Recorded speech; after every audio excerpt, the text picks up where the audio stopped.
नमस्कार, आप देख रहे हैं बिग डिबेट और मैं हूं आपके साथ अनन्या चतुर्वेदी और बात करेंगे आज के मुद्दे की। जो आज संसद में गृह मंत्री अमित शाह ने 3 विधेयक पेश किए और संविधान का 130वां संशोधन, केंद्र शासित प्रदेश संशोधन और साथ ही जम्मू कश्मीर पुनर्गठन संशोधन। यदि कोई प्रधानमंत्री, मुख्यमंत्री या फिर मंत्री 30 लगातार दिनों तक हिरासत में रहा बिना सजा तो वह पद से हटा दिया जाएगा। विपक्ष ने इसे संविधान विरोधी और लोकतंत्र के लिए खतरा बताया। और हमारे साथ कुछ मेहमान जुड़ चुके हैं, उनका परिचय करा देते हैं। हमारे साथ अमित तावड़े जुड़ चुके हैं कांग्रेस से और साथ ही हमारे साथ शिवम शुक्ला बीजेपी से और राजेश जौहरी जी वरिष्ठ पत्रकार हमारे साथ इस पैनल पर मौजूद हैं। आप तीनों का ही बहुत स्वागत है। सबसे पहला सवाल मेरा अमित तावड़े जी आपसे रहेगा कि जिस तरीके से 3 विधेयक पेश किए गए और तीनों के बाद जिस तरह से लगातार बहस चली सदन में, उसको फाड़ दिया गया विपक्ष की तरफ से, ऐसे में क्या आपत्ति है और आखिर ऐसा रुख क्यों अपनाया विपक्ष ने? क्योंकि 30 दिन तक अगर कोई हिरासत में रहता है तो जाहिर सी बात है कि सोच समझकर कुछ फैसला लिया गया होगा, लेकिन विपक्ष इससे ऐतराज क्यों कर रहा है? अनन्या, देखिए, सबसे महत्वपूर्ण बात तो यह है कि ये केंद्र की जो भारतीय जनता पार्टी की सरकार है वो लोगों के मन से विश्वास से उतर चुकी है। क्योंकि आए दिन जो वोट चोरी के आरोप सरकार पर लग रहे हैं, किस तरीके से ये सरकार बनी है, खुद प्रधानमंत्री नरेंद्र मोदी जी की वाराणसी में जो सच्चाई सामने आई है, उस आधार पे अब देश के लोगों को ये भरोसा अब रहा नहीं है कि ईमानदारी की सरकार है। क्योंकि हमारे लोकतंत्र में ये लिखा है कि यदि कहीं एक वोट की भी हेरा फेरी हो रही हो तो वो लोकतंत्र और इस देश की जनता इस बात को बर्दाश्त नहीं करती है। और ये सरकार 2014 से जब भी जितने भी बिल लाई है, ये एक तानाशाही का रवैया सरकार ने अपनाया है। कभी भी सर्वदलीय बैठक जैसी या सारे विपक्षी दलों को या अपने साथियों को भी इन्होंने कभी कॉन्फिडेंस नहीं लिया है। हमेशा एक तानाशाही पूर्ण रवैया को अपनाना और इस देश की जनता के साथ साथ विपक्ष के ऊपर भी बिलों को थोपना, ये सरकार की आदत बन चुकी है। चलिए, शिवम शुक्ला जी हमारे साथ जुड़ चुके हैं। शिवम शुक्ला जी, विपक्ष लगातार कह रहा है कि लोकतंत्र की हत्या है, ये अपनी मनमानी है और ये बिल्कुल विरुद्ध है, इस तरह के बिल नहीं आने चाहिए। देखिए अनन्या जी, सबसे महत्वपूर्ण चीज के नेताओं ने सत्ता में रहने के दौरान ऐसे पाप और इस प्रकार के भ्रष्टाचारी कृत्य किए हैं जिनको भयक्रांत होना पड़ रहा है। जबकि वास्तविकता में यह बिल राजनीतिक अकाउंटेबिलिटी सुनिश्चित करने की दिशा में, लोकतांत्रिक पारदर्शिता को बनाए रखने की दिशा में एक अति महत्वाकांक्षी कदम के रूप में स्थापित होने जा रहा है। लेकिन तावड़े जी तो कह रहे हैं कि बीजेपी डरी हुई है कि वोट चोरी के आरोप लग रहे हैं, अलग अलग बातें सामने आ रही हैं, इसलिए जो है सरकार डर गई है।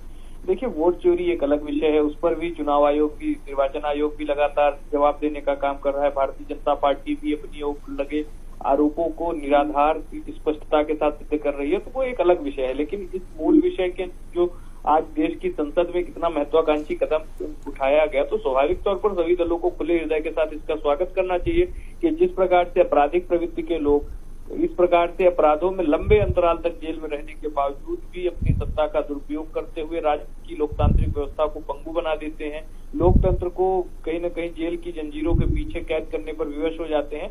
तो इन तमाम चीजों से निकालते हुए आज हमारी सरकार ने एक बार फिर से स्थापित किया है कि अब कोई भी व्यक्ति इस प्रकार से अपने पद का दुरुपयोग नहीं कर पाएगा और एक जो इम्यूनिटी उनको मिल जाती थी सिर्फ पद विशेष पर होने की वजह से भ्रष्टाचार के प्रकरणों में, उससे भी सरकार ने उस व्यवस्था को बाहर निकाला है।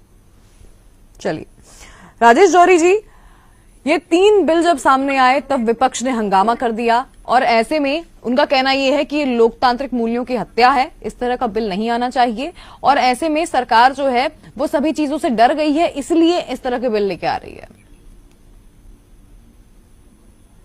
राजेश जौहरी जी।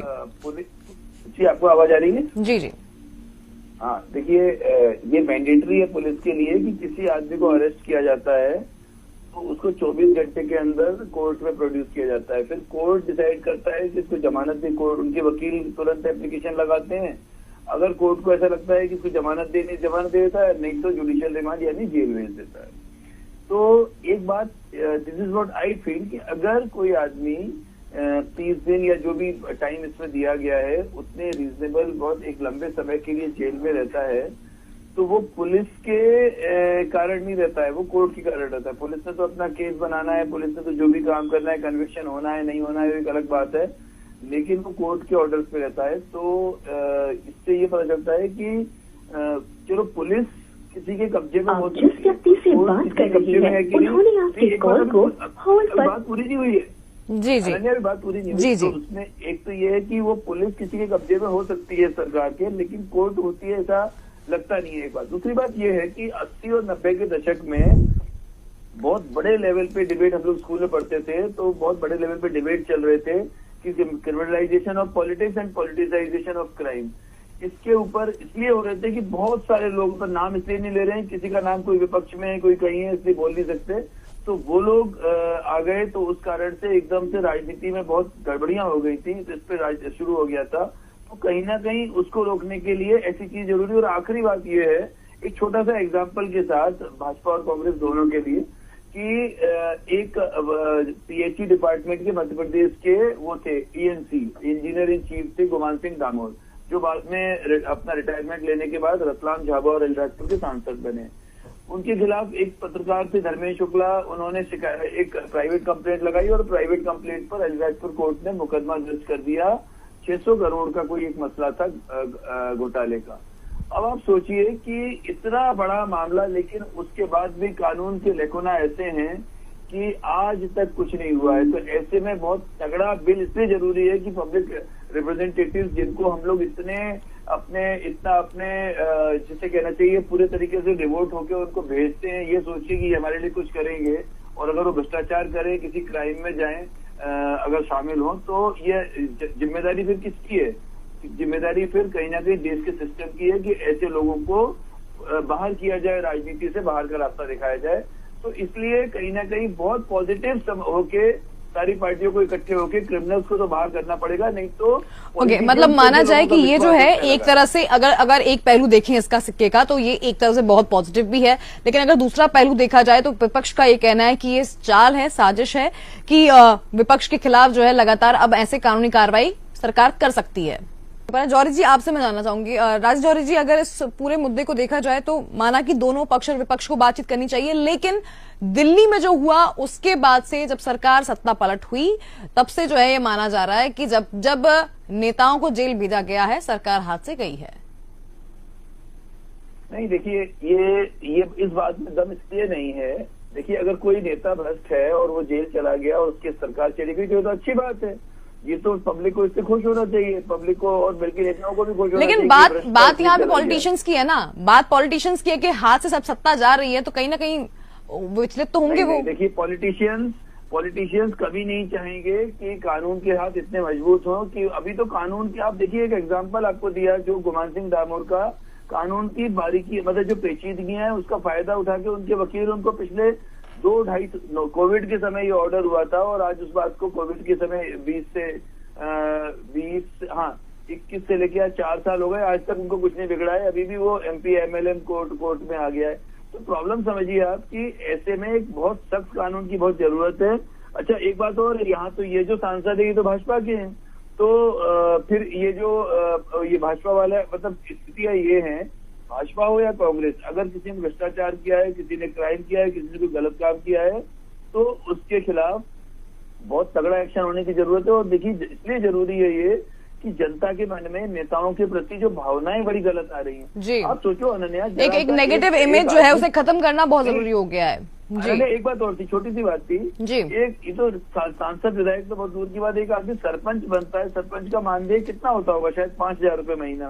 वो सरपंच बने हुए उसको 2-3 महीने होते हैं, वो इनोवा या फॉर्च्यूनर खरीद लाता है। मतलब पब्लिक को क्या दिखता नहीं है क्या? पब्लिक जो है, जो कल तक जिसके पास एक स्कूटर मोटरसाइकिल नहीं थी, जिसकी स्थिति सबको मालूम थी क्योंकि पंचायत में सबको सबके बारे में मालूम रहता है, अचानक सरपंच बनते हुए पैसा कहाँ से आ गया उसके पास? ये चिंता की बात है। जनता के मन में जो निराशा आ रही है, जनता के मन में जो नेताओं को देख के जो नफरत सी हो रही है, उसके लिए जरूरी है कि नेताओं की क्लींजिंग जरूरी, सफाई जरूरी है, नेतागिरी की, पॉलिटिक्स की सफाई बिल्कुल अच्छे तरीके से सर्फ लगा के होनी बहुत जरूरी है। जब ये क्रिमिनल्स और जो चोर वाली मानसिकता के जो भ्रष्टाचारी हैं उनका बाहर होना जरूरी है, नहीं तो भविष्य में ये अच्छी बात नहीं है। और देखिए, यही कारण है कि जो अच्छे लोग हैं वो कई बार चुनाव के बारे में बात ही नहीं करना चाहते हैं, पॉलिटिक्स के बारे में बात ही नहीं करना चाहते हैं।